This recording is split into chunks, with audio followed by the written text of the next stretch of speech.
ҷашни сада ҳамчун рамзи оташу гармӣ чандин сол боз дар ҷумҳурии соҳибистиқлоли мо таҷлил мегардад ва имрӯз бошад дар боғи фарҳангии фароғатӣ ба номи Абулқосим Фирдавсӣ ҷашни сада ҳамчун бренди миллии сайёҳӣ муаррифӣ гардид.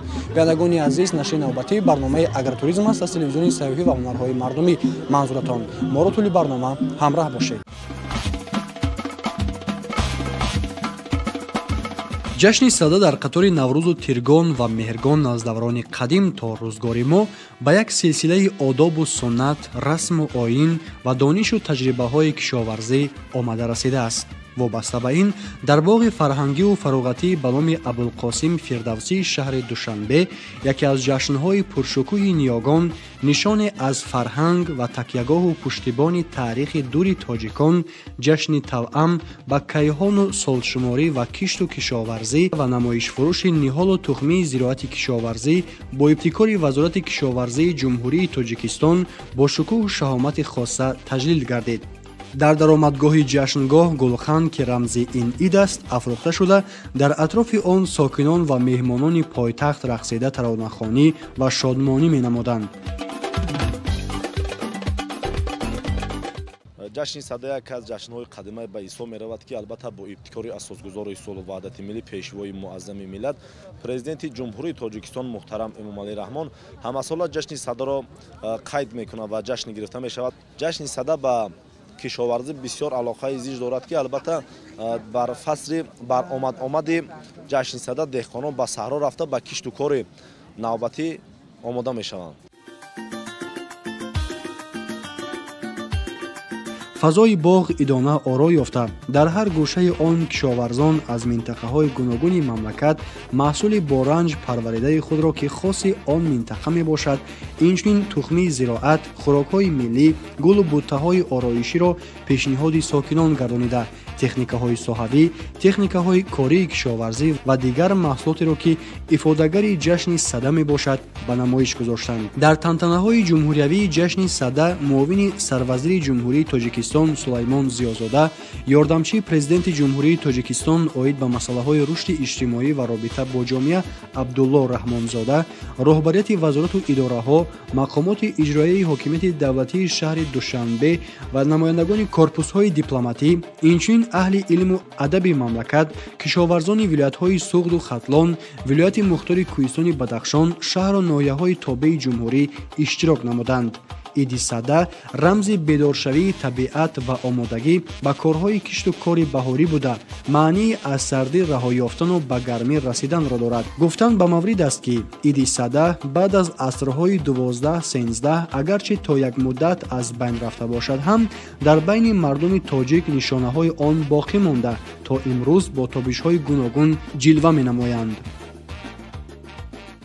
сада аслан дар сарчашма омада, ки аз хушанг ёдгор омадааст ва замоне аст, ки хуршед тулӯ мекунад ва ҷашне аст, ки ба рӯшноии хуршед, ба гармии хуршед, ба гармшавии табиат ва барҳам задани торикиҳо бахшида шудаастанд ва инҳо ҳамашон марбут ба илми кишоварзӣ аст, ба истеҳсолоти кишоварзӣ аст, ки оғози давраи омодагиҳо ба кишту кор аст. дар ин давра ҳарорати ҳаво зина ба зина баланд мешуд ва баланд мешавад ва оҳиста оҳиста вақти кишту кор аст.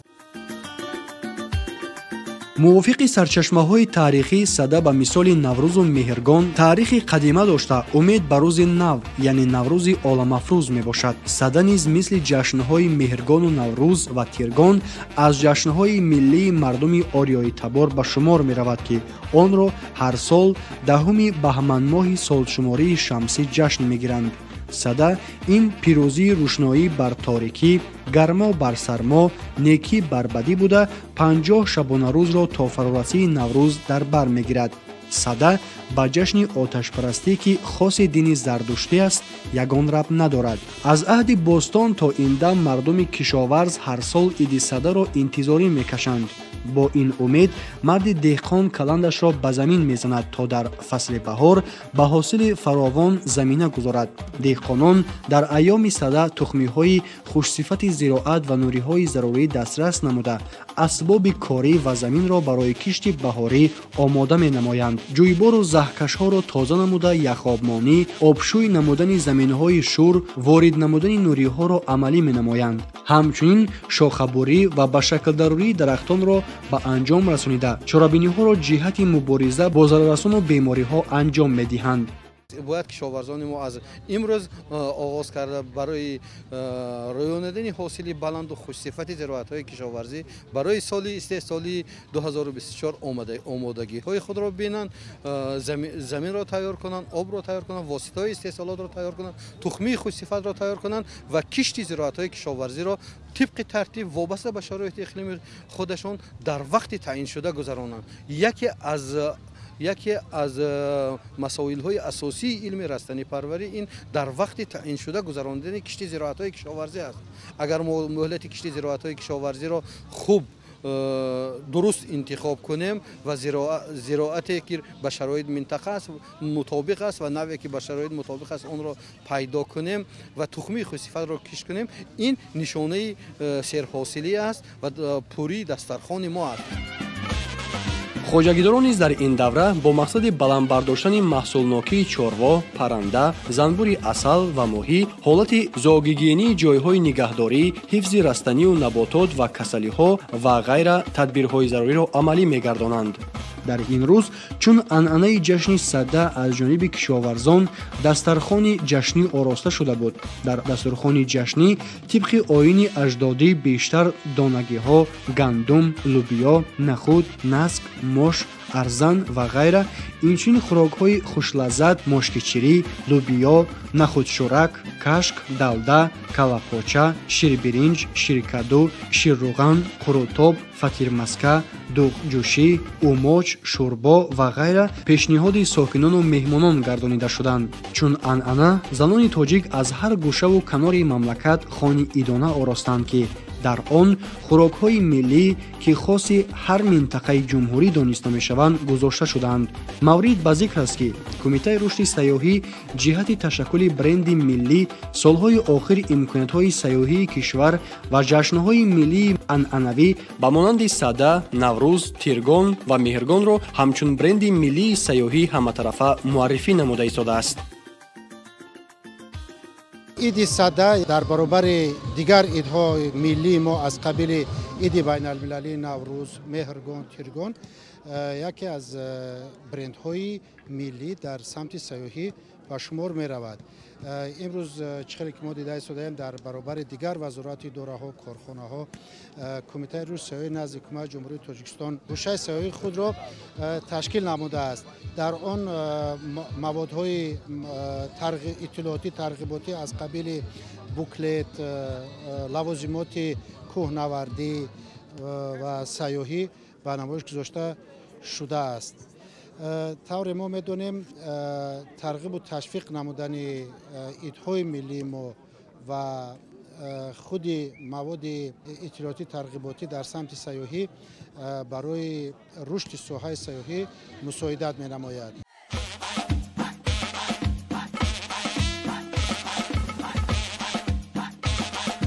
با اقدام کمیته رشد سیاحی نزد حکومت جمهوری تاجیکستان گوشه امکانات‌های سیاحی کشور در بزمگاه جشن باستانی سده که در باغ فرهنگی فراغتی به نام ابوالقاسم فردوسی شهر دوشنبه برگزار گردید در برابر نمایش نهال و زراعت کشاورزی، هنرهای مردمی و دیگر محصولاتی که افاده‌گر این جشن است، سده همچون برند ملی سیاحی معرفی گردید. در گوشه سیاحی راهبریت، کارمندان دستگاه مرکزی کمیته، شرکت‌های سیاحی و کوهنوردان با نمایش موادهای تبلیغاتی و تشویقاتی با زبانهای تاجیکی، روسی و انگلیسی، اینچنین تجهیزات‌های کوهنوردی و خیمه‌ها اشتراک نمودند. همچنین در نمایشگاه امکانات‌های خدمت‌رسانی شرکت‌های سیاحی وابسته به نمودهای افضلیت‌ناک ساحت و ایجادیات دانشجویان دانشگاه بین‌المللی سیاحی و صاحبکاری تاجیکستان به تماشا گذاشته شد. تجلیل جشن‌های ملی خاص کشاورزی از جمله نمایشگاه‌های محصولات کشاورزی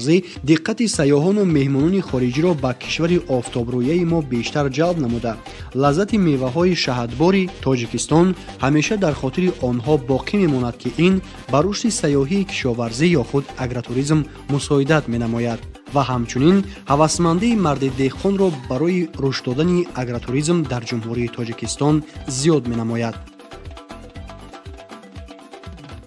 یکی از عامل‌هایی که من بعد برای رشد ساحه کشاورزی باعث می شود هوسمندی است. وقتی که ما اعتراف میکنیم جشن‌های کشاورزی را مثل نوروز و تیرگان و مهرگان و سده، الکی این برای مرد دهقان یک هوسمندی نو ایجاد میکند و از سده تا نوروز، از نوروز تا تیرگان، از تیرگان تا مهرگان زحمت میکشد تا که خان مردم را پر گردانند و وارد شدن این جشن‌های قدیمه، این جشن‌های نیاگان ما همچون نشان بین المللی گردید. یعنی این باوری مرد دهقان را، هوسمندی مرد دهقان را زیاد میکند و بیشتر کوشش میکند که خان مردم پرناز و نعمت گردد، بیشتر محصولات استحصال شود و زندگی خوش و خوب داشته باشد. هدف از معرفی دستاوردهای سیاحی در بزمگاه جشن سده رشد سیاحی و ترغیب عنعنه‌های ملی نیاگان بوده. به این وسیله بالا بردن نقش تمدن‌سازی ملت تاجیک و معرفی امکانات‌های شایسته سیاحی کشور، خصوصاً عید سده همچون برند سیاحی میباشد که میتواند توجه سیاحان خارجی را به مملکت ما جلب نماید. من مراتبه پنجم است که به تاجیکستان میروم و هر مراتبه به اینجا آمدنم تأثیراتی خوبی میبردارم. حالا باشد در جشن سده شما قرار دارم. در اینجا شاهد نمایش‌های گوناگون و جالب شدم. از تخم سرکرده تا به نهال و میوه‌ها و دیگر محصولات‌های دهقانان، حتی خوراک‌های از آنها پخته شده به نمایش و فروش گذاشته شده است. بسیار جشن‌های ملی تاجیکان به کار زمین و دهقانی وابسته هستند. این است که تاجیکستان هرچند زمینی همواری کارم کم داشته باشد هم دهقانان آن را ثمرانок استفاده میبرند.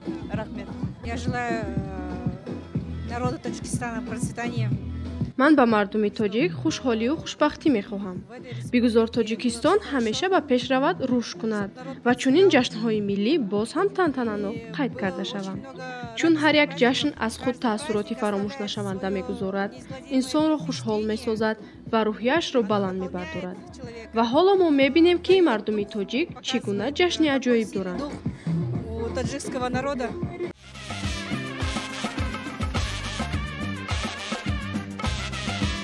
تجلیل جشن و سنت‌های مردمی و ملی تاجیک از قبیل سده، نوروز، مهرگان برای از نو زنده نمودن و به نسل‌های آینده میراث گذاشتن این رسم و آیین سهم می‌گذارند. طور پرزیدنت جمهوری تاجیکستان محترم امامعلی رحمان ابراز نمودند: باور دارم که تجلیل جشن‌های ملی از جمله سده به ارجگذاری و گرامی‌داشت رسم و آیین‌های ملی، تحکیم و گسترش باز هم بیشتر حس ملی، هویت و خودشناسی مردم جمهوریمان و به این وسیله وسعت گرفتن روند آبادانی و پیشرفت وطن محبوبمان مساعدت می‌نماید.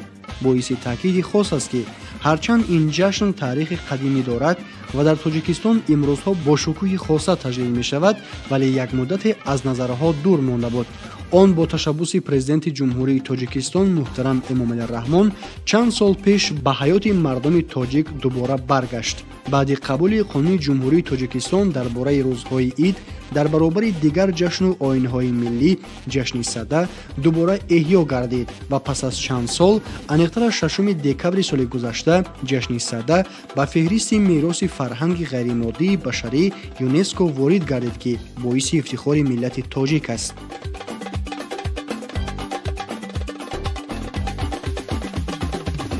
توریسم یکی از سمت‌های سیاحی فعال به شمار رفته و در کشور ما به حد این سمت سیاحی رشد کرده استوده است.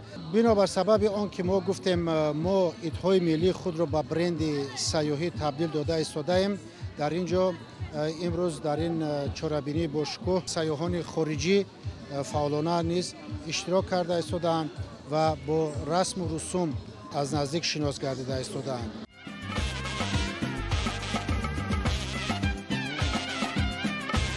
همچنین در این روز намоиш фурӯши ниҳолҳои мевадиҳандаву ороишӣ ва гулу буттаҳо баргузор шуд ки мардум бо нархи дастрас аз онҳо харидорӣ намуданд.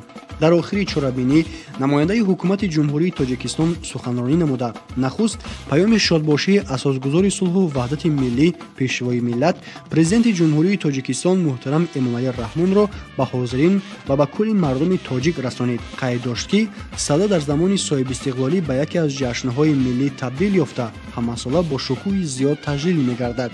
ҳамин тавр чорабинии васеъи фарҳангӣ фароғатӣ бахшида ба ҷашни миллии сада бо супоридани сипосномаю тӯҳфаҳои хотиравӣ ҷиҳати иштироки фаъолона ва ташкили гӯшаҳои намунавӣ аз ҷониби вазорати кишоварзии ҷумҳурии тоҷикистон ба кишоварзону ҳунармандон, намояндагони муассисаву корхонаҳо ва шаҳру навоҳии мамлакат ва бо сароидани суруду таронаҳо аз тарафи ҳунармандони номдор ба поён расид.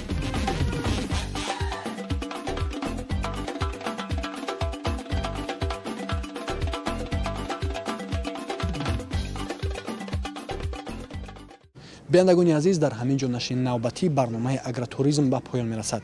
бо умеди саломативу сарбаландӣ ва саодатмандии шумо тамошобинони азиз, то барномаҳои оянда, хайр.